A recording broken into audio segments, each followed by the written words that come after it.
So previous class में हमने देखा था कि प्रिज्मा ओआरएम के थ्रू आप मोंगोडीबी डाटाबेस को भी उस पर वर्क कर सकते हैं, ठीक है।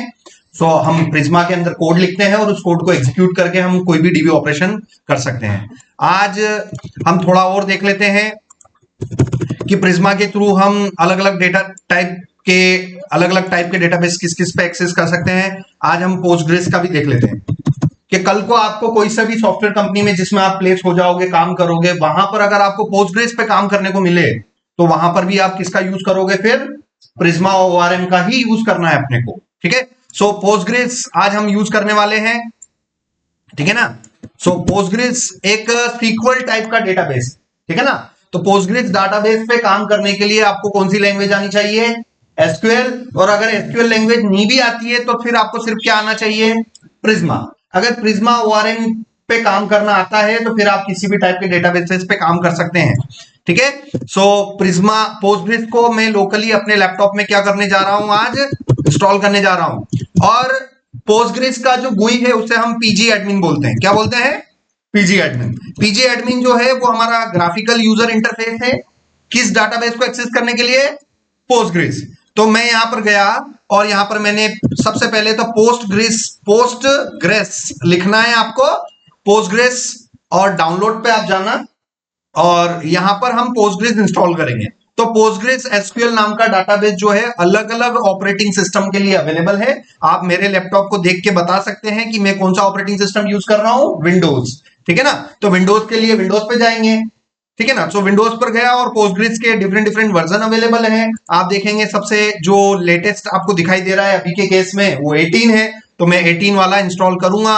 आपके सामने डाउनलोड द इंस्टॉलर बटन पर क्लिक करेंगे और ये देखो यहां पर आ गया।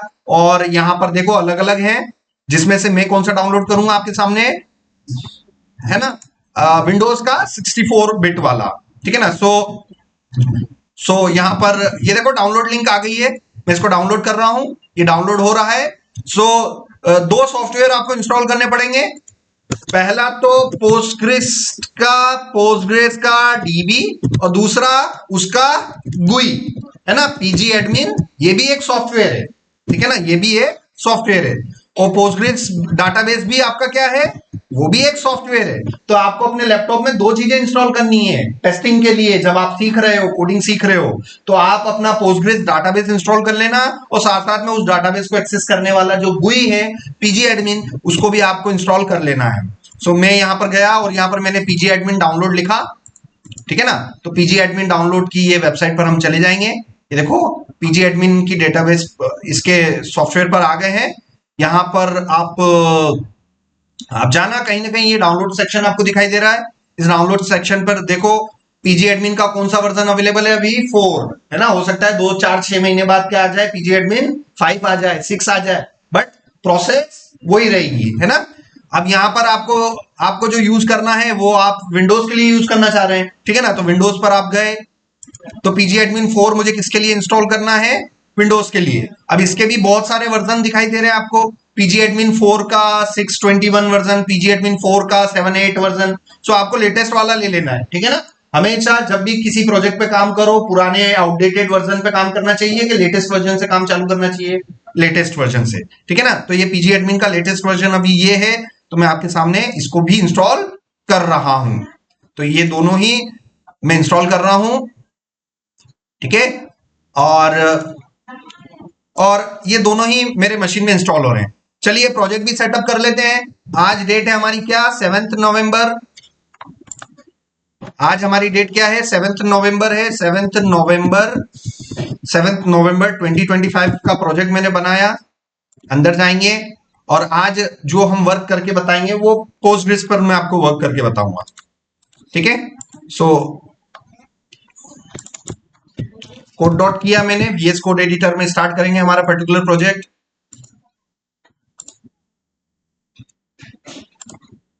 टर्मिनल स्टार्ट किया और सबसे पहला काम है पैकेज डॉट जेसन जनरेट करवाना, जो कि किस कमांड से जनरेट होगा, npm init-y कमांड से, ठीक है ना। सबसे पहला काम है, किसी भी प्रोजेक्ट पे आप काम कर रहे हो, नया प्रोजेक्ट पे काम कर रहे हो, तो सबसे पहला काम क्या है, project package dot JSON file को जनरेट करवाना।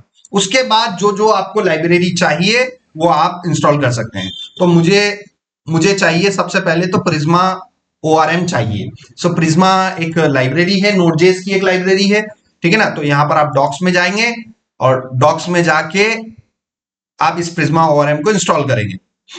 सो आप यहां पर देखना प्रिज्मा ORM ओवरव्यू, ठीक है ना, इंट्रोडक्शन। और आप देखो पोस्टग्रेस एसक्यूएल मेरे मशीन में डाउनलोड हो गया है। सो मैं यहां पर जाके इसको कर रहा हूं, राइट क्लिक करके रन एज एडमिनिस्ट्रेटर और यस, ये भी डाउनलोड हो गया है। पीजी एडमिन भी इंस्टॉल कर लेते हैं, दोनों को पैरेलल इंस्टॉलेशन चालू कर देते हैं ताकि टाइम थोड़ा हमारा सेव हो जाए लेक्चर का, ठीक है ना। तो दोनों सॉफ्टवेयर को इंस्टॉल करना है आपको।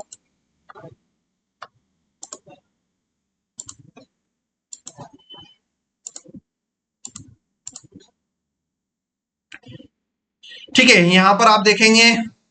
सो ये हम अपना प्रिज्मा इंस्टॉल कर लेते हैं। यहां पर आप देखिए ये प्रिज्मा इंस्टॉल कर रहा हूं मैं। और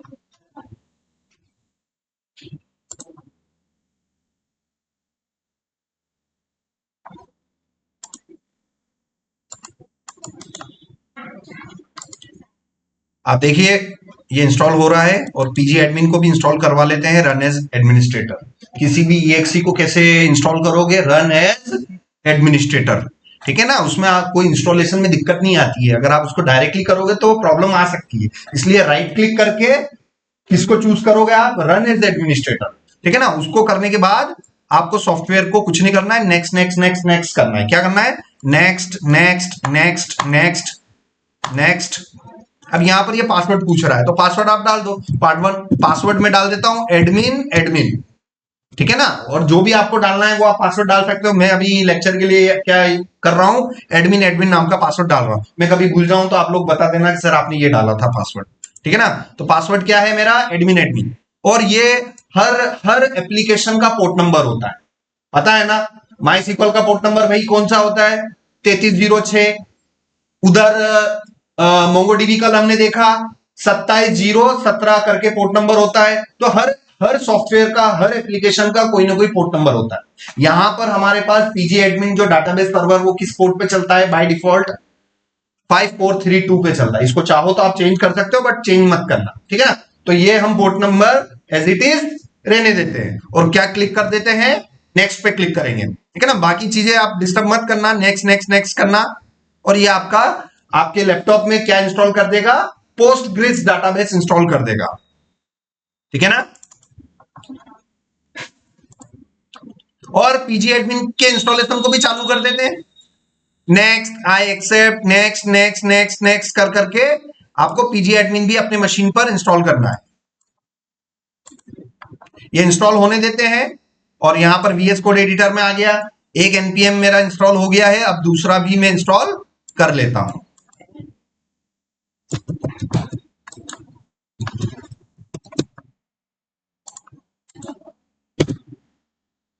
और इस package.json को मैं सामने ओपन करके रखता हूं।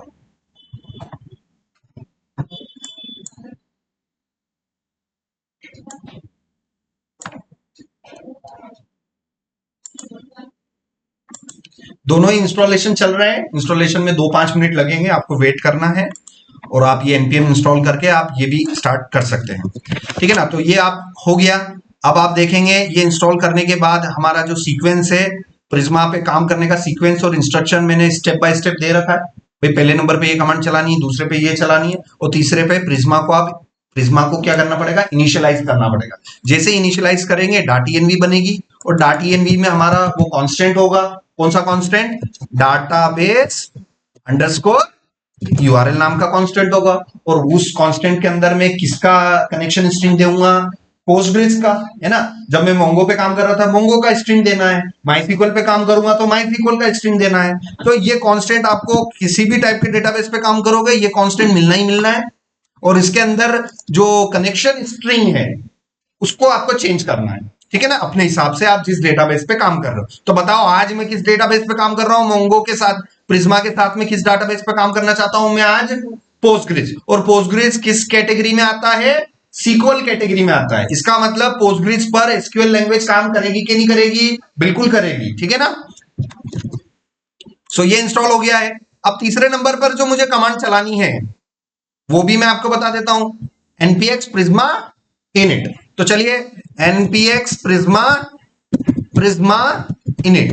सो जैसे ये कमांड चलाऊंगा, इस कमांड से दो चीजें होंगी। सबसे पहले तो .env नाम की फाइल बनेगी और प्रिज्मा नाम के फोल्डर के अंदर schema.prisma नाम का फाइल बन जाएगी, ठीक है ना। तो थोड़ा सा वेट करेंगे, और वेट इधर भी करना है हमें क्योंकि इंस्टॉलेशन चल रहा है हमारा। ये देखो,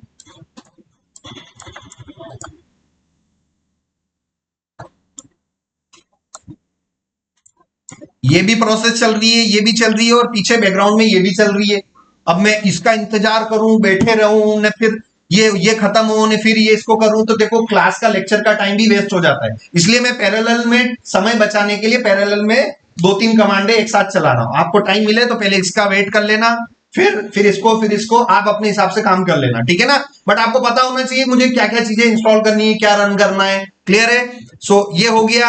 अब आप यहां पर देखिए, ये prisma.ts नाम की फाइल बन गई है, ठीक है ना। मगर ये स्टेप्स दे रहा है यहां पर। तो प्रीवियस लेक्चर में तो मैं इसको डिलीट कर रहा था। आज मैंने आपको कितनी बार बोला है कि भाई आप में से कोई लोग तो बताओ कि भाई इसको डिलीट करने की जरूरत ना पड़े और मेरा काम भी हो जाए, ठीक है ना। तो ये खुद ही स्टेप्स बता रहा है यहां पर, थोड़ा पढ़ के देख लो। इंग्लिश में लिखा हुआ है, कोई चाइनीज में लिखा हुआ है, नहीं है कि आपको समझ में नहीं आ रहा है। सबसे पहले बोल रहा है कि .env नाम के पैकेज को हमें इंस्टॉल करना पड़ेगा। क्या बोल रहा है? .env। सो इंस्टॉल किया, npm install .env नाम के पैकेज को इंस्टॉल करना पड़ेगा। तो चलो ये इंस्टॉल कर लेता हूं मैं। अब जैसे ही मैं इंस्टॉल करूंगा तो डिपेंडेंसी में देखना, ये देखो आ गया कि नहीं आ गया .env। तो इसके कहे अनुसार मैंने .env इंस्टॉल कर लिया, और ठीक है ना, ये .env इंस्टॉल कर लिया। उसके बाद आप अपनी माइग्रेशन फाइल्स को ये कर सकते हैं। उसके बाद अपने .env को आप चेंज कर लो। तो चलो गए हम अपने .env के अंदर, ये .env में हम गए, और आप देखिए प्रिज्मा जब आप फर्स्ट टाइम इंस्टॉल करते हो तो डाटाबेस कांस्टेंट में बाय डिफॉल्ट यूआरएल किस डेटाबेस का आता है? पोस्टग्रिस का। अरे यार पोस्टग्रिस, ये कनेक्शन स्ट्रिंग देखो ना भाई, ये कनेक्शन स्ट्रिंग देखो, इसमें डिफॉल्ट क्या आ रहा है? पोस्टग्रिस आ रहा है, ठीक है ना। तो शायद ये भी मुझे चेंज करना पड़ेगा क्योंकि हमें अपने हिसाब से काम करना पड़ेगा। तो मैं इसको लास्ट तक जाता हूं। इस database equals to double quotes को खाली कर दो, और जीपीटी से पूछ लेना, चैट जीपीटी से पूछ लेना कि भाई मैं पोस्टग्रिस यूज कर रहा हूं फलाने फलाने पोर्ट नंबर पर, तो इसका कनेक्शन स्ट्रिंग क्या होगा आप बता दो। और उसको ये भी बता दो कि मैंने जब पोस्टग्रिस इंस्टॉल किया था तब मैंने यूजर नेम क्या दिया था? एडमिन, और पासवर्ड भी क्या दिया था? एडमिन, और उस समय मैंने पोर्ट नंबर क्या दिया था? 5432। सारी चीजें याद है कि नहीं याद है? अभी 2 मिनट पहले की है। तो वो सारी चीजें आप उसको चैट को बता दो, तो वो आपके लिए इस कांस्टेंट को जनरेट करके दे देगा। तो ठीक है, आप चैट ओपन किया और इसको बोला कि आई एम यूजिंग, भाई मैं क्या यूज कर रहा हूं? I am using Prisma ORM with Postgres, और यहां पर user name equals to admin, ये लिख दो, password equals to admin, and port number equals to 5432, और उसको बोल दिया कि please generate database underscore URL value, ठीक है ना। तो आपने उसको बोला कि भाई मैं ये यूज कर रहा हूं और मेरे लिए तुम क्या जनरेट कर दो। तो जो बोलोगे ना वो के वही आंसर दे देगा आपको। चैट जीपीटी बहुत एडवांस चीजें हैं, ठीक है ना। ये आपके प्रॉम्प्ट को आप जो भी चीज लिखते हो ना वो समझता है और आपको वही जवाब देगा जो आप उससे पूछना चाहते हो। समझ में आ रहा है ना? तो आप आराम से पूछो उससे, जरूरी नहीं है जो मैंने चीज लिखी एग्जैक्टली आप ही ऐसा करो, आप अपने हिसाब से लिखो कि भाई ऐसा ऐसा है, तो वो आपको समझ जाएगा। और वो आपके लिए स्ट्रिंग दे दिया, उसने दिया कि नहीं दिया। अब यहां पर मैं इस कांस्टेंट को ये ले लिया, तो अब इसी कांस्टेंट को मैं दोबारा यहां पर लिख देता हूं, और वो पैटर्न बार बार बोल के लिख के याद कर लो। सबसे पहला चीज होती है हमारा प्रोटोकॉल। क्या होता है? प्रोटोकॉल कॉलन, उसके बाद स्लैश के बाद क्या आता है? यूजर नेम आता है, फिर कॉलन के बाद क्या आता है भाई? पासवर्ड आता है। सो ये पासवर्ड आ गया। फिर एट द रेट के बाद क्या आता है, हमेशा होस्ट नेम आता है। होस्ट नेम के बाद कोलन के बाद क्या आता है, पोर्ट नंबर आता है। सो पोर्ट नंबर आता है। उसके बाद का हमें कंफर्म नहीं है, तो ट्राई करके देखते हैं, हो जाए तो अच्छी बात है, ठीक है ना। तो ये सारी चीजें ले लिया। अब डाटाबेस भी इंस्टॉलेशन में टाइम लग रहा है, थोड़ा सा वेट करेंगे, ठीक है। और इस डाटाबेस की जो सर्विस है वो भी हमें मिलेगी विंडो आर। जैसे मैंने प्रीवियस क्लास में आपको बताया था, आपको क्या करना है, विंडो आर प्रेस करना है। आपको क्या प्रेस करना है, विंडो आर। ये लो आपके सामने मैंने विंडो आर प्रेस किया। यहां क्या टाइप करूंगा, सर्विसेज डॉट एमएससी टाइप करना है, इंटर किया और ये विंडो ओपन होगा अभी। और इस विंडो के अंदर मुझे पी सर्च करना, पी पी पोस्टग्रेस, ठीक है ना। अभी पी की सीक्वेंस आएगी। जैसे ही ये डाटाबेस इंस्टॉल हो जाएगा तो पोस्टग्रेस की सर्विस यहां पर रनिंग हो, मतलब आ जाएगी। अब वो स्टॉप है तो आप स्टार्ट कर लेना, ठीक है ना। जैसे कि आपको प्रीवियस क्लास में मैंने बताया था भाई, मोंगो डीबी की सर्विस यहाँ पर अवेलेबल है, मोंगो, ठीक है ना, ये दिख रही है मोंगो सर्विस। उसी तरीके से किसकी सर्विस आ जाएगी, पोस्टग्रेस की सर्विस आ जाएगी। तो आपकी कंपनी, आप जिस भी कंपनी में काम करोगे वो कंपनी बोले कि भाई आपको है ना नेक्स्ट.जेएस के थ्रू या नोड.जेएस के थ्रू आपको कौन से डेटाबेस पे काम करना है, पोस्टग्रेस पे काम करना है, तो आप कंफर्टेबल होंगे कि नहीं होंगे। तो इतनी ट्रेनिंग तो भाई मैं सिखा रहा हूं ट्रेनिंग के अंदर आपको, ठीक है। तो हम जिस भी प्रोजेक्ट को स्टार्ट कर रहे हैं, हमारे लिए प्रोजेक्ट अभी जस्ट डायल है, तो इस जस्ट डायल प्रोजेक्ट का पूरा बैकएंड जो है हम माइसीक्वल के साथ करेंगे, ठीक है ना। तो माइसीक्वल के साथ में इस प्रोजेक्ट को कंप्लीट करें, मोंगोडीबी के साथ नहीं करेंगे। या तो मोंगोडीबी के साथ कर लो तो माइसीक्वल नहीं कर पाएंगे, क्योंकि भाई ट्रेनिंग में 4-5 महीने लगेंगे। किसी एक डेटाबेस को लेके प्रोजेक्ट को आपको कंप्लीट करना पड़ेगा, ठीक है ना। और उससे आपको कंफर्टेबिलिटी लानी पड़ेगी। सो सबसे ज्यादा पॉपुलर मार्केट में और जो इनिशियल लेवल पर जो बच्चों को सीखना चाहिए वो माइसीक्वल ही है, ठीक है ना, एसक्यूएल बेस्ड ही है। तो आप चाहें तो इस बैकएंड को बनाने के लिए आप माइसीक्वल यूज कर लो या पोस्टग्रेस यूज कर लो, क्योंकि पोस्टग्रेस भी एसक्यूएल का ही वर्जन है, ठीक है ना।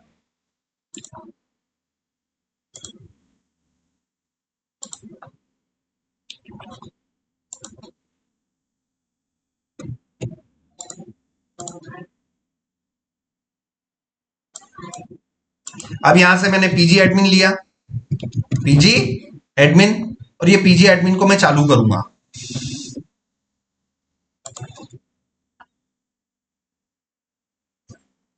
ये रहा पीजी एडमिन 4।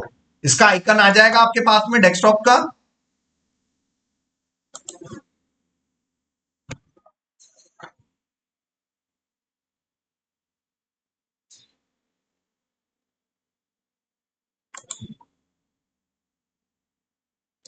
ठीक है,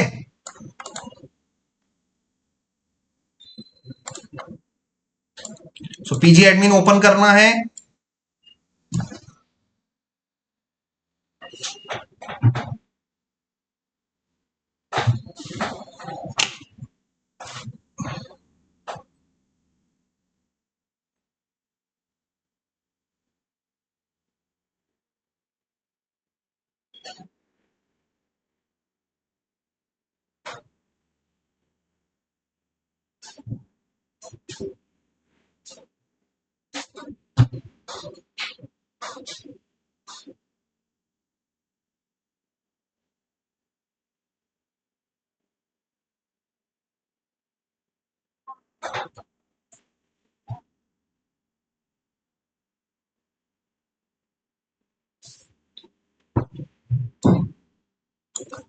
ये इसका पोस्टग्रेस का जो है, ये पीजी एडमिन टूल चालू हो गया है, मगर इसका कोई सेंस नहीं है जब तक आपका डाटाबेस नहीं चलता है ना। डाटाबेस चलेगा तो ही आप GUI का सेंस निकलता है कि आप GUI पे काम कर रहे हो, ठीक है ना। तो थोड़ा वेट करना पड़ेगा, ये इंस्टॉल हो जाए और पोस्टग्रेस मेरा प्रॉपरली इंस्टॉल हो जाए।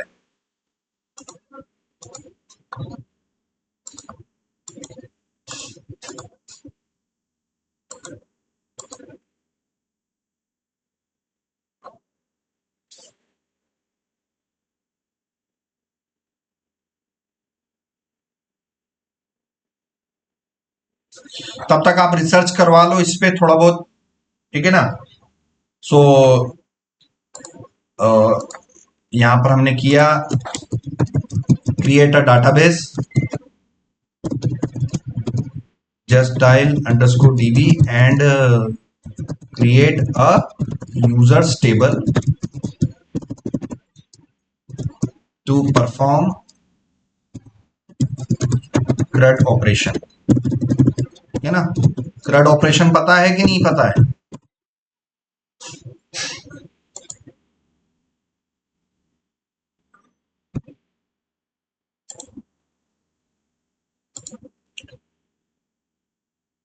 ठीक है ना। सो यहां पर जो एक टर्मिनल होता है जिसे हम PSQL बोलते हैं, ठीक है ना। PSQL इसका क्या है? पोस्टग्रेस का CLI वर्जन है ना। पोस्टग्रेस का एक कमांड लाइन इंटरफेस को बोला जाता है PSQL। PSQL क्या है? CLI है। और PG एडमिन क्या है? PG एडमिन को ही है। समझ में आ रहा है? सो PSQL ब्लैक विंडो है। ब्लैक विंडो मतलब समझ गया ना, कि जहां पर आपको सारा काम करने के लिए क्या लिखना है? SQL की कमांडें लिखनी है। तो उस ब्लैक विंडो को बोलते हैं CLI, ब्लैक टर्मिनल। समझ में आ रहा है ना। तो उस पोस्टग्रिस का जो वो ब्लैक टर्मिनल होता है जहां पर एसक्यूएल की कमांडें लिखी जाती हैं, उस टर्मिनल को PSQL बोलते हैं। ठीक है ना। जैसे कि मोंगो के अंदर उस टर्मिनल को आप क्या बोलते हो? मोंगोश। समझ में आ रहा है ना, मोंगोश बोलते हैं आप। तो हर डाटाबेस का अपनी अपनी टर्मिनोलॉजी है, अपने अपने कहने का तरीका है, उस हिसाब से आपको काम करना है। समझ में आ रहा है? सो पोस्टग्रेस का जो CLI है उसको हम PSQL बोलेंगे। तो मैं डाटाबेस बनाऊंगा किसकी मदद से? CLI की मदद से। तो ये GPT आपको पूरा इंस्ट्रक्शन दे रहा है कि भैया आपको PSQL ओपन करना पड़ेगा। तो मैं ओपन तभी कर पाऊंगा जब ये प्रॉपर मेरी मशीन में क्या हो जाए? इंस्टॉल हो जाए। तो थोड़ा सा वेट कर लेते हैं। ये हो गया इंस्टॉल। अब मैंने इसको फिनिश किया और कैंसिल कर दो। ये स्टैक बिल्डर ये इसकी जरूरत नहीं है। अब मेरा पोस्टग्रेस मेरे मशीन में इंस्टॉल हो गया है। अब कहां गया, कैसे चालू करें, तो वो सब आपको विंडो R और सर्विसेज से ही चालू करना पड़ेगा। ये सर्विसेज ओपन किया और यहां पर अब आपको लिखना है P पोस्ट पोस्ट। ठीक है, ये देखो आ गया। और इसकी सर्विस अभी क्या है? रनिंग है। इसको डबल क्लिक करके अगर रनिंग है तो आप उसको स्टॉप भी कर सकते हैं। जैसे मोंगो के अंदर मोंगो डाटाबेस को बंद करना है तो आप उसकी सर्विस में जाना और उसको क्या कर देना? स्टॉप कर देना। अभी इसको स्टार्ट रहने देते हैं और आप स्क्रीनशॉट करके एरो करके बताना कि सर ये इसकी सर्विस यहाँ चल रही है, मैं गुई के साथ कनेक्ट हो पा रहा हूं, मैं ऐसे कनेक्ट हो पा रहा हूं। समझ में आ गया? इसको मैंने बंद किया। अब मैं काम करके बताऊंगा कैसे? गुई से। तो गुई से यहां पर हम गए और सर्वर से हम कनेक्ट करते हैं। सबसे पहले तो इसको आप एक बार बंद कर लेना और पीजी एडमिन को दोबारा चालू करना। PG admin. तो आपको दिखाई दे रहा है पीजी एडमिन 4। इसको आपने क्या कर लेना है? Run as administrator. Yes.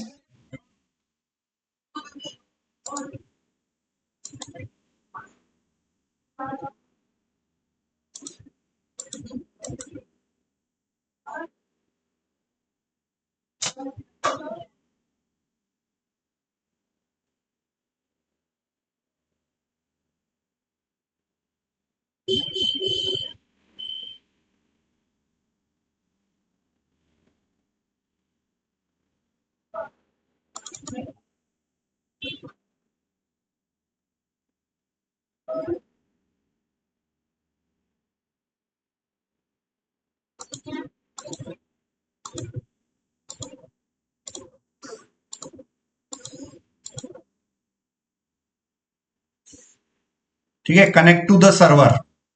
Connect to the server में यहां पर पासवर्ड पूछ रहा है तो यहां पर मैं एडमिन डाल देता हूं।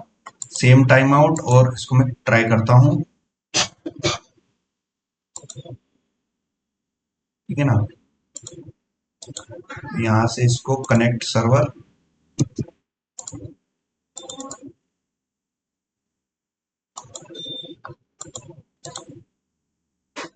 ये इसको रिमूव कर देता हूं अभी मैं। और यहां से एक नया सर्वर हम क्रिएट करते हैं, रजिस्टर सर्वर। और ये मेरा क्या है? PGDB server. ठीक है। कनेक्शन होस्ट नेम में आप लिख लो लोकल होस्ट। पोर्ट नंबर क्या है, ये है। पासवर्ड क्या है आपका, एडमिन। यूजर नेम आपका क्या था, यूजर नेम भी आपका एडमिन था, ठीक है ना। और इसको मैंने सेव किया और ये फेल कर रहा है पोस्टग्रेस।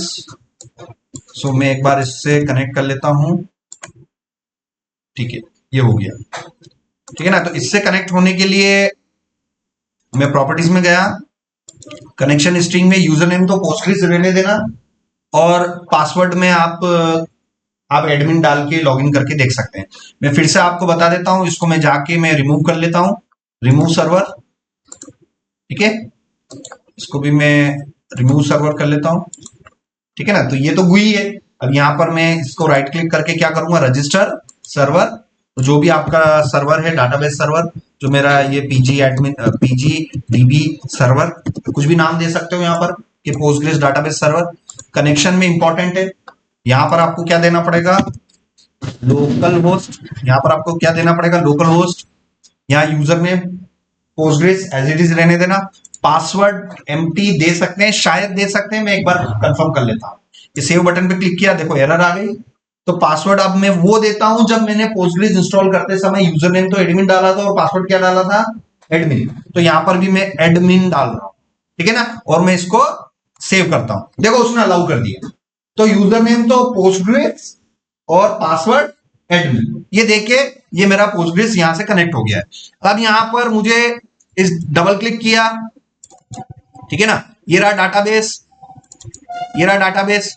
और यहां इस डाटाबेस पे मुझे कोई क्वेरी अगर चलानी है तो PSQL टूल, ठीक है ना। ये वही टूल है जिसकी मैं बात कर रहा हूं, ठीक है ना। PSQL टूल क्या है, ये एक ऐसा इंटरफेस है जहां पर आप प्लेन एसक्यूएल की कमांडें टाइप कर सकते हैं। तो यहां पर जाके अब आप देखना, राइट क्लिक करके मैं किस टूल पे जाऊंगा, PSQL टूल। हालांकि ये भी अभी मेरे लिए GUI के फॉर्मेट में ही है, मैं इसको आपको प्रॉपर ब्लैक विंडो में चला के बताऊंगा। अभी ये ब्लैक विंडो है कि व्हाइट विंडो है, ये white window, it is a part of GUI, है ना। फिर भी मैं आपको अभी ये जिस इंटरफेस को एक्सेस कर रहे हैं, ये हमारा कौन सा इंटरफेस है, CLI। PSQL is a CLI interface for the DB। सो यहां पर अब देखो, मुझे डाटाबेस बनाना है, एक जस्ट डायल नाम का डाटाबेस बनाना है। तो डाटाबेस बनाने के लिए कमांड कौन सी आ रही है, क्रिएट डाटाबेस। और आपको पता होगा कि भाई ये कमांड तो SQL की है। तो SQL अगर मैं सीख लूंगा तो मैं MySQL पे भी काम कर पाऊंगा, SQL में सीख लूंगा तो पोस्टग्रेस पे भी काम कर पाऊंगा। तो ये अलग अलग डेटाबेसेस ये एक ही लैंग्वेज सपोर्ट करते हैं, दैट इज SQL। तो W3C स्कूल्स पे गया और यहां पर आपको किस सेक्शन में जाना है, SQL। और SQL में आप चले जाना कि अगर आपको डाटाबेस बनाना है तो उसके लिए कौन सी कमांड है, क्रिएट डाटाबेस। 1000 बार मैंने आपको प्रैक्टिस करवाई है। आज मैं एक नया डाटाबेस बनाने जा रहा हूं, किस पे, पोस्टग्रेस पर। तो आपको पता है कि भाई पोस्टग्रेस भी सीक्वल कैटेगरी का डेटाबेस है, इसका मतलब पोस्टग्रेस के अंदर काम करने के लिए मुझे लैंग्वेज आनी चाहिए SQL।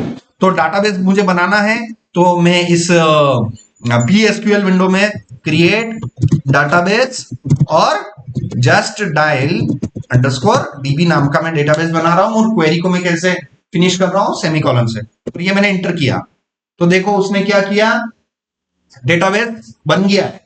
अब बने हुए डेटाबेस को देखने के लिए उधर क्या चलाते थे आप, शो डेटाबेसेस। पता है ना भाई, कितनी प्रैक्टिस करवा रखी है। तो शो डेटाबेसेस नाम की यहां पर कमांड चलाते हैं।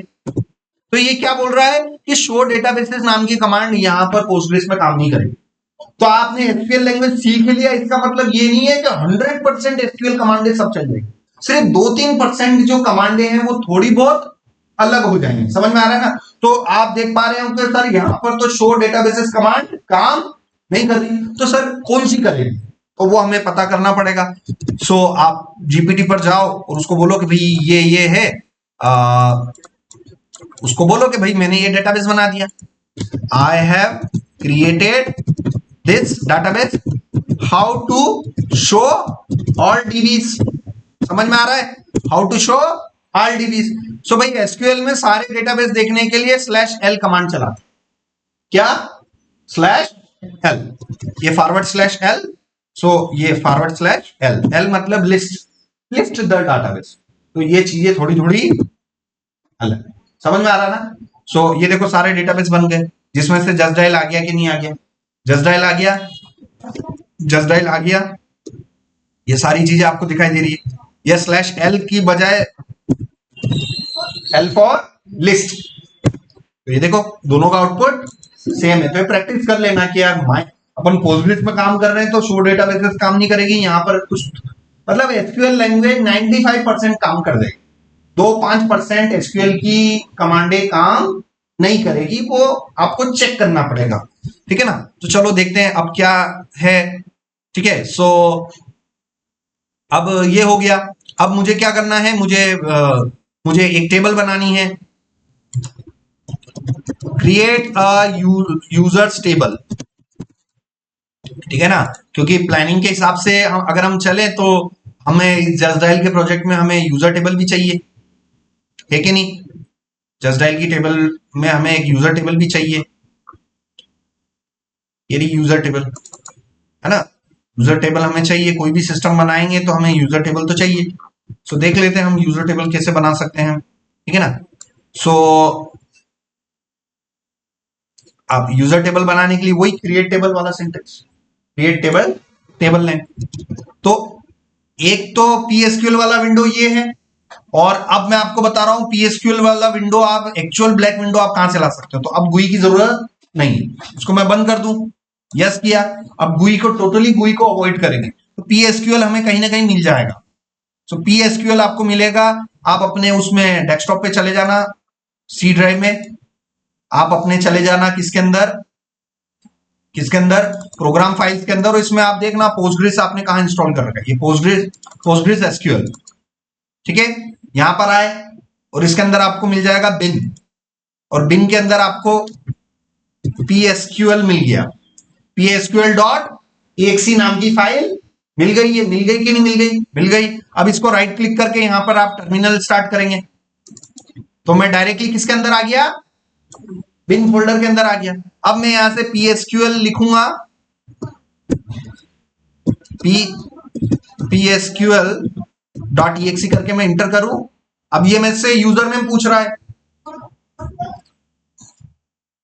psql ये मेरे से पूछ रहा है यूजर नेम, यहां पर मैं एडमिन दिया, और ठीक है। सो यहां से मैं जीपीटी से पूछता हूं कि यार इससे मैं कैसे लॉगिन कर लूं। ठीक है ना। सो मैंने इसको दिया कि भाई मैं उससे ब्लैक विंडो से करना चाह रहा हूं, तो ये हिमसू यूजर का जो है एडमिन लोकल होस्ट 143, ये ट्राई करते हैं। ठीक है ना, ये ट्राई कर लेते हैं। अब इसमें -u से हो गया यूजर नेम। अरे हर कमांड मिलती जुलती है, हर कमांड मिलती जुलती है। आप बताओ कि उधर MySQL -u रूट -p समझ में आ रहा है। तो जब MySQL से आप कनेक्ट कर रहे थे ब्लैक विंडो में, ये u फ्लैग लगा रहे थे कि नहीं लगा रहे थे। अब यहां पर u लगाना है कि कैपिटल U लगाना है, कैपिटल। तो थोड़ा बहुत अलग अलग वेरिएशन आ जाएगा। आप यूं सोचो कि हर चीज एक जैसी होगी, थोड़ी थोड़ी अलग हो जाएगी। क्या होगी, एट ए टाइम आपने जीपीटी से पूछ लिया, फटाफट अपना काम करवा लिया, जो भी आपको काम करना है। तो आप देखो, अब मुझे किससे कनेक्ट करना है, एडमिन से कनेक्ट करना है। या एडमिन की जगह मैं यहां पर क्या लिख सकता हूं, पोस्टग्रेस लिख सकता हूं, इंटर किया, और पोस्टग्रेस का पासवर्ड क्या है, एडमिन। क्योंकि GUI से मैंने, अरे थोड़ा सेंस देखो कि जब GUI से कनेक्ट हो रहा है तो इधर से भी कनेक्ट उन्हीं यूजर नेम और पासवर्ड से होना चाहिए कि नहीं होना चाहिए, होना चाहिए। ये नहीं हो रहा है, पोस्टग्रेस से कनेक्ट नहीं हो रहा है। एक बार ट्राई करते हैं हम इससे, मैं किससे कनेक्ट कर रहा हूं, एडमिन से, और मेरा पासवर्ड भी क्या है, एडमिन है। तो डबल एस में भी एस लग रहा है, कहाँ है डबल एस, अच्छा पोस्टग्रेस के अंदर एडमिन, यस क्लियर। तो ये पोस्टग्रेस इक्वल्स टू हैश आ जाए, इसका मतलब आप सक्सेसफुली लॉग इन हो गए हो। अब आप अपनी कमांडें चला सकते हो। तो सारे डेटाबेसेस देखने के लिए या /l, ये स्लैश ये वाला बोलते हैं, ये /l है ना, ये स्लैश है तो ये /, this is backslash, this is /। तो /l किया, सारे डेटाबेसेस आ गए, /list तो अपने को प्रैक्टिस करनी है, अपने को प्रैक्टिस कर करके कंफर्टेबल होना है कि यार मुझे चीजें सारी आती है, सिर्फ मुझे लाइव प्रोजेक्ट पे अपना एक्सपोजर बढ़ाना। तो पहले तो बेसिक चीजें सीखे, फिर अपने लाइव प्रोजेक्ट पे एक्सपोजर बढ़ाएंगे। तो ये हो गया। अब इस डाटाबेस के अंदर जाने के लिए use space just dial underscore dB.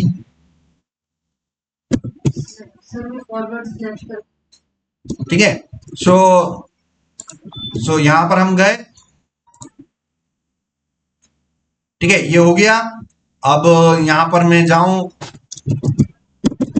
How to use, go inside just dial underscore DB. उसको यूज कैसे करूं? अब डायरेक्टली आप उस टर्मिनल में ये भी दे सकते हैं, ठीक है ना। तो उसको बोलना है कि भाई उस समय तो मैंने नहीं किया, बाद में कैसे कर सकता हूं।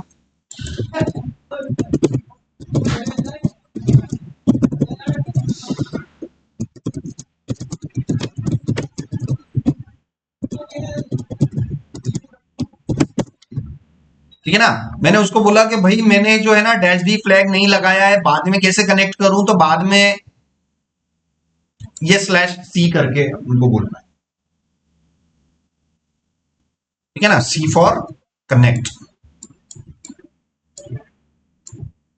C। You can switch your desired database using /c और db name। So जो वहां पर आप यूज लिखते थे ना, अब यूज की जगह /c, C फॉर स्विच। अब वो स्विच की स्पेलिंग तो S से स्टार्ट होती है, मगर इसको C से याद कर लेना। और जस्ट डायल अंडरस्कोर db। देखो क्या बोला उसने, you are now connected with Postgres. अब आप बोलोगे सर मेरे को तो है ना वहीं से डायरेक्टली ये /q फॉर क्विट, और मेरे को तो लॉगिन करते समय ही उसी के अंदर आना था, डायरेक्ट ही जंप करना था। तो इस वाली स्ट्रिंग के अंदर लास्ट पैरामीटर आप ये लिख देना। इस पूरी स्ट्रिंग को मैंने कॉपी किया और अपने नोटपैड के अंदर लिख देते हैं। ठीक है ना, -d, और एक कमांड ये हो गई, और एक कमांड, और डायरेक्ट जंप करना है तो डीबी नेम। और एक बार इससे हो जाओ तो अंदर जाके आपको क्या लिखना है, /c db नेम। समझ में आ रहा है, /c db नेम और /c db नेम। पता है, जिस चीज को मैं एंगल ब्रैकेट में लिखूंगा उसको आप चेंज कर सकते हो, बाकी को आपको डिस्टर्ब नहीं करना है। ठीक है ना, तो प्रॉम्प्ट से डायरेक्टली एंटर करना है तो ये लास्ट वाला फ्लैग लगा देना। तो देखो प्रॉम्प्ट से डायरेक्टली एंटर करने के लिए जस्ट डायल अंडरस्कोर डीबी, और इंटर किया, एडमिन किया मैंने, और ये देखो डायरेक्टली उसने अलाउ कर दिए। ठीक है ना, अब ये बोल रहा है यहां पर ये पासवर्ड पूछ भी रहा है, तो हो सकता है इसी प्रॉम्प्ट में आप पासवर्ड भी दे दो। ये भी तो हो सकता है कि सर पासवर्ड यहीं दे दूं मैं। जब यहां पर आप यूजर नेम दे रहे हो तो यहां पर शायद -p करके -P और पासवर्ड भी आ जाए, तो पासवर्ड यहां पर मैं एडमिन करके दूंगा। ठीक है, ये करके देखते हैं एक बार। कॉपी किया, इसको मैंने /q बाहर गया, ट्राई किया, ट्राई करें। इसमें देखो कैपिटल U से क्या हो गया, यूजर नेम, कैपिटल P से क्या हो गया, पासवर्ड। इंटर किया, अब वो दिक्कत आ गई, शायद पासवर्ड और इसके बीच में नहीं, ये अलाउ नहीं है। ठीक है ना, तो जिस भी डाटाबेस में आपको लॉगिन करना है सिर्फ यूजर नेम देना है, पासवर्ड पूछने पर फिर पासवर्ड देना है। ये देखो आ गया, आ गया। अब यहां पर मुझे टेबल बनानी है, टेबल बनाने के लिए create table, create table, table name users round bracket start.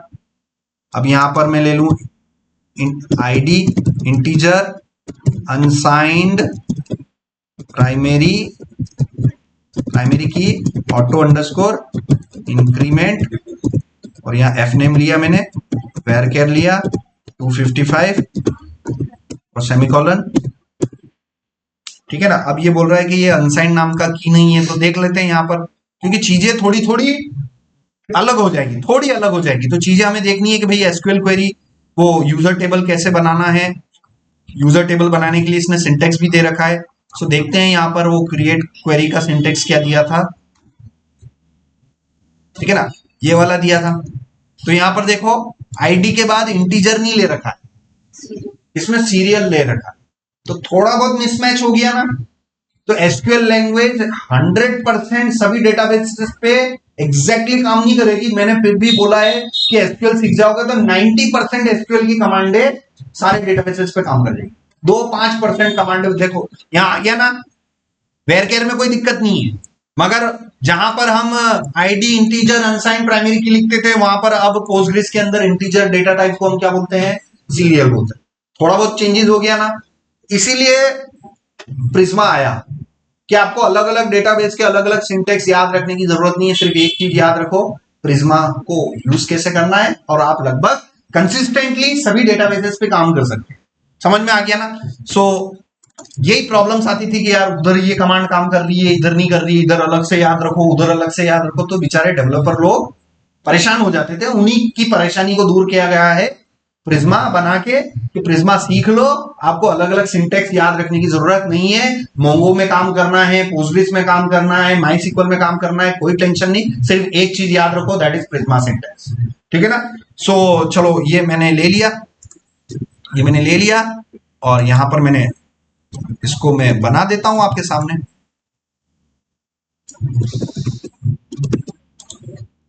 Inter किया, उसके बाद क्या चाहिए मेरे को, ID serial, ID serial primary की, प्राइमरी की, ठीक है।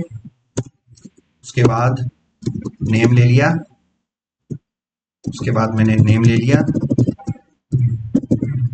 एफ नेम ले लिया, वेरकेर 255, और ये मेरा लास्ट कॉलम है, मैं ज्यादा कॉम्प्लेक्स प्राइमरी PRIMAY गलती तो हो गई अब अपने से,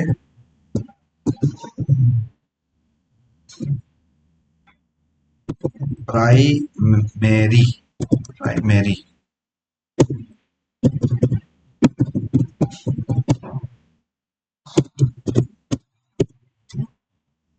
बन गई टेबल, बन गई। अब उधर उधर क्या करते थे, शो टेबल्स, तो यहाँ शो टेबल्स की जगह अब क्या होगा, क्या शो टेबल्स काम करती है कि नहीं करती है, तो आप बताना कि सर इधर ये काम नहीं कर रही है, इसके लिए सर ये है वो है। जीपीटी से पूछते जाओ ना, अपनी खुद की क्यूरियोसिटी होनी चाहिए नई से नई चीजें सीखने की। हो सकता है मैंने जितनी चीजें बताई उससे ज्यादा आप खुद जीपीटी से पूछ पूछ के आप करवा लो कि सर आपने तो वहां ये ऐसा करवा रखा था, ये तो आज बताई नहीं, तो सर ये ऐसे ऐसे मैंने ये कर लिया। सीखने की कैपेसिटी बहुत अच्छी होनी चाहिए। सो शो टेबल्स, क्या शो टेबल्स कमांड काम कर रही है, नहीं कर रही है। सो यहां पर स्लैश एल लिस्ट करते हैं, लिस्ट में स्लैश एल से सिर्फ डाटाबेसेस आएंगे, टेबल्स नहीं आएंगे। So how to show all tables, DT display table, slash L मतलब list the database, so slash DT, ठीक है। सीएलएस किया मैंने, कंट्रोल एल किया, so slash display table. DT का मतलब ऐसे याद रख लो, मेरे को नहीं पता भाई डीटी का क्या मतलब है अपन, मगर याद रखने के हिसाब से हम डीटी क्या बना सकते हैं, डिस्प्ले टेबल्स, ठीक है ना। ये डिस्प्ले टेबल्स में आप देखो ये यूजर्स नाम की टेबल आ गई। अब इसका स्ट्रक्चर देखने के लिए how to check structure of this table, how to check structure of this table. अब उधर हम क्या करते थे, एक्सप्लेन, उधर हम क्या करते थे, एक्सप्लेन, डिस्क्राइब, डेस्क। यहां पर क्या एक्सप्लेन कमांड काम कर रही है, slash D, C extra information, D for describe, D for, ये भी हो सकता है कि भाई ये यहां पर पोस्टग्रेस वालों ने डी फॉर डिस्क्राइब, और किस टेबल को, यूजर्स टेबल को डी फॉर डिस्क्राइब। ये देखो आ गई, क्या कॉलम की जानकारी आ गई कि इस यूजर नाम की टेबल में मैंने कितने कॉलम ले रखे थे, क्या क्या डेटा टाइप ले रखे थे, सारी चीजें दिख रही है। इसकी और एडिशनल इंफॉर्मेशन के लिए डी प्लस कर दो, ठीक है ना। ये एडिशनल इंफॉर्मेशन दे दी उसने, नॉट नल है, ये वो है, ठीक है ना। तो ऐसे हमें चीजें सीखनी है। ठीक है, तो ये तो हो गया हमारा पोस्टग्रेस के बारे में। अब रही बात कि हमें प्रिज्मा के थ्रू करना है। सो ये .env में गए और हमारा डेटाबेस का जो स्ट्रिंग है माय डाटाबेस, अब यहां पर आप देखो कि यूजर नेम तो क्या हो गया पोस्टग्रेस। अभी हम PSQL से कैसे कनेक्ट हो पाए पोस्टग्रेस से, वो PG एडमिन से कैसे कनेक्ट हो पाए पोस्टग्रेस से, तो भाई यहां पर भी तो पोस्टग्रेस ही देना पड़ेगा, यहां अलग थोड़ी देंगे क्या, पोस्टग्रेस और पासवर्ड ये my database is just dial _db। सो मैंने उसको बोला कि मेरा डाटाबेस का नाम ये है, तो देखो उसने ये डाटाबेस स्ट्रिंग ये चेंज कर दिया, समझ में आया, ये चेंज कर दिया, समझ में आया। ये लास्ट में इसने डी कैपिटल लिख दिया, तो मुझे नहीं पता ये डी कैपिटल क्यों लिखा, करके देखेंगे, कनेक्ट करके देखेंगे। सो यहां पर हम गए, ठीक है। अब सबसे पहला काम, स्कीमा फाइल के अंदर हमारे मॉडल्स अवेलेबल होते हैं। यहां पर आप देखेंगे कनेक्शन स्ट्रिंग में पोस्टग्रेस है जो कि सही है, और यहां पर वो मॉडल वाले कोड आते हैं। तो प्रिज्मा का पहला रूल है कि जो भी टेबल आपको बनानी है उसका यहां पर मॉडल वाला इंस्ट्रक्शन होना चाहिए। अब कुछ टेबलें तो मैंने मैनुअल जाके बनाई कैसे बनाई, काई से, PSQL से, कमांड लाइन से मैंने मैनुअल बनाई ना। उस टेबल का जो जानकारी है, स्ट्रक्चर की जानकारी, वो कहां होनी चाहिए, यहां होनी चाहिए। तो मैं इंट्रोस्पेक्ट कैसे कर सकता हूं, प्रिज्मा DB पुल, कल बताई थी ना कि अगर आप कुछ टेबलें मैनुअल बना लो और उसकी स्कीमा को इधर सिंक करवाने के लिए कौन सी कमांड है ना, प्रिज्मा DB पुल npx प्रिज्मा DB पुल। और जैसे ये कमांड चलाऊंगा तो शायद ये यहाँ पर इसकी अगर कोई गड़बड़ नहीं हुई तो यहाँ लेके आ जाएगा। अब ये बोल रहा है कि भाई फेल टू कनेक्ट और इन्वायरमेंट नहीं मिल पाए, तो अभी ये फाइल दिक्कत इसमें इनपुट करना है ना,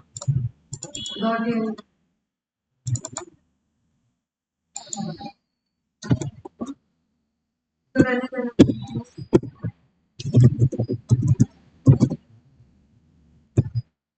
इस स्ट्रिंग में आएगा .env/content। ठीक है। सो यहाँ पर इंपोर्ट द .env, ठीक है ना, ये मैंने GPT को दिया, import the .env library at top, ठीक है ना। तो मैंने इंपोर्ट करवा लेता हूं उससे, ये देखो ये इंस्ट्रक्शन मैंने दिया .env का, और देखते हैं सर वहाँ पे .env/config है यहाँ पर और वो हटेगा .env तो। अच्छा डायरेक्ट देखते हैं इससे हो जाता है कि नहीं होता है। Yes, very good, prospect does not exist, so npx db pull npx prisma db pull।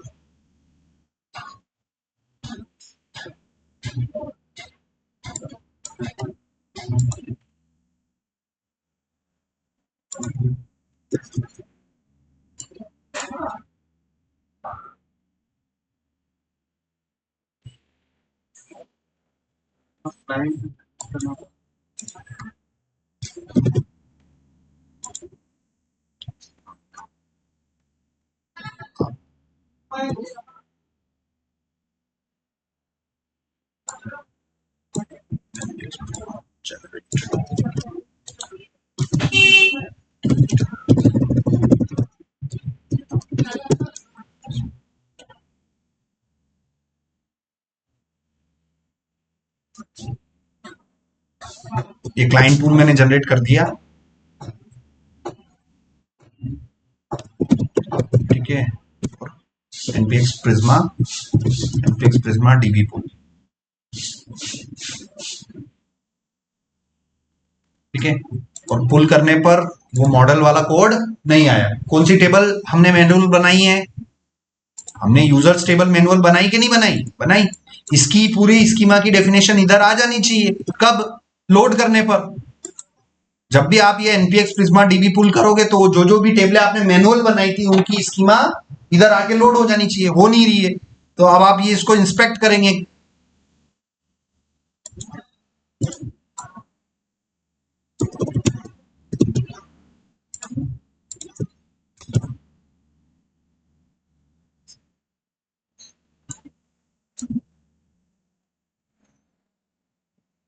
अब ये देखो दिक्कत वही आ गई ना, कैपिटल डी, जबकि मेरे ने जो डेटाबेस बनाया वो स्मॉल डी के हिसाब से बनाया। तो मैं वही तो बोल रहा था कि वो कनेक्शन स्ट्रिंग में ये हम देखेंगे। ये जो ENV के अंदर ये जो लास्ट में इसने चैट जीपीटी ने जनरेट कर दिया, इसने डी कैपिटल लिख दिया, जबकि मैंने जो डाटाबेस बनाया उसमें डी स्मॉल में, तो उसका भी फर्क थोड़ा बहुत पड़ रहा है। ठीक है ना?